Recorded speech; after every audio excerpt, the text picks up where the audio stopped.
નમસ્કાર, સેક્યુલર ગુજરાત ન્યૂઝમાં આપનું સ્વાગત છે. ભરૂચમાં એક જ પરિવારના 3 લોકોના મોતથી ચકચાર મચી જવા પામ્યો. ભરૂચ રેલવે કોલોનીમાં સનસનીખેજ ઘટના સામે આવી છે. એક જ પરિવારના 3 લોકોના મોતથી અરેરાટી સાથે ભારે ચકચાર મચી જવા પામી હતી. પ્રાપ્ત માહિતી અનુસાર ભરૂચ રેલવે કોલોનીમાં સામૂહિક આપઘાતની ઘટના સામે આવી છે. ઘટના પાછળનું મૂળ કારણ હજુ અકબંધ છે. ઘટનામાં ઘરમાંથી પત્નીને લટકતી અને બાળકનો પલંગ પરથી મૃતદેહ મળી આવ્યા છે. પિતાએ પુત્રને ગળે ટૂંપો દઈને હત્યા કર્યા બાદ અંકલેશ્વર નજીક ટ્રેન નીચે પડતું મૂકીને જીવન ટૂંકાવ્યું હોવાની આશંકા વ્યક્ત કરવામાં આવી રહી છે.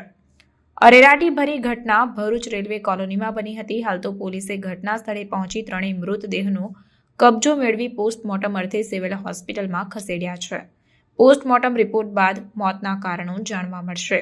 બનાવ સંદર્ભે અંકલેશ્વર શહેર અને ભરૂચ રેલવે પોલીસને મૃતદેહ પોસ્ટમોર્ટમ માટે મૃતકના નામ જતીન મકવાણા, કૃપલબેન મકવાણા અને 10 વર્ષીય બાળક વિહાન મકવાણા હોવાનું જાણવા મળ્યું છે.